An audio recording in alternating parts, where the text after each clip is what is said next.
আজকে একটু সকালবেলা কিন্তু বৃষ্টিটা কমই আছে, সেই জন্য ভাবলাম যে সকাল সকাল উঠে কাজকর্মগুলো সেরেই নিই।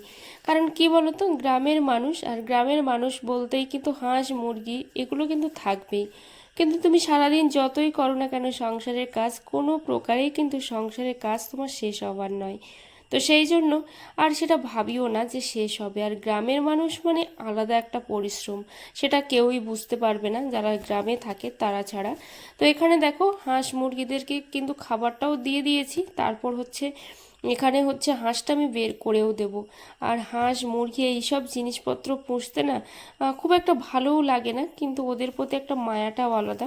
মানে আমি বিক্রি করে দিতেও পারি না, আবার হচ্ছে মাঝে মধ্যে ভালোও লাগে না। যখন খুব অস্বস্তি হয় বা কষ্ট হয়ে যায়, তখন কিন্তু এইগুলো আর মোটেও ভালো লাগে না।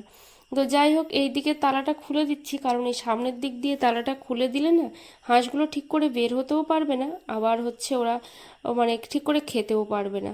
তো এখানে দেখো কতগুলো ডিম তুলেছি। আমি তো আজকে ভীষণ পরিমাণে এক্সাইটেড, কেন বলো তো? এই যে ছোট্ট একটা ডিম দেখতে পাচ্ছ, একটা হাঁসে না দুটো ডিম পেড়েছে।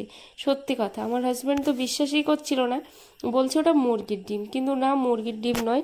কারণ হচ্ছে এই ডিমটা ছিল নীল, আর হচ্ছে নীল ডিম বলেই ভাবলাম যে এটা হচ্ছে হাঁসের ডিম। যাই হোক, এখানে দেখো ছখানা ডিম আছে। গতকালকে মুরগির ডিমটা তোলা হয়নি, সেটা ধরেই কিন্তু তোলা হয়েছে।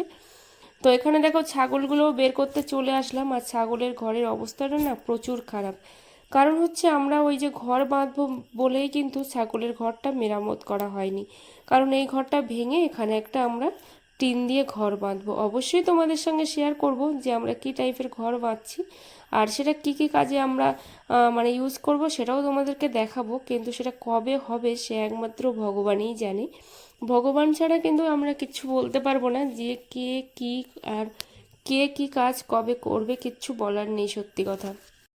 আর এখানে দেখো ডিম নিয়ে বসে গেছি, আর আজকে ডিম রান্না করব। আর এদিকে আমার হাজবেন্ড আমাকে প্রসাদ দিচ্ছিল, গোপাল সোনাদের তুলে দিয়েছে, মানে প্রসাদ লাগানো হয়ে গেছে সকালবেলা, সেই প্রসাদটা।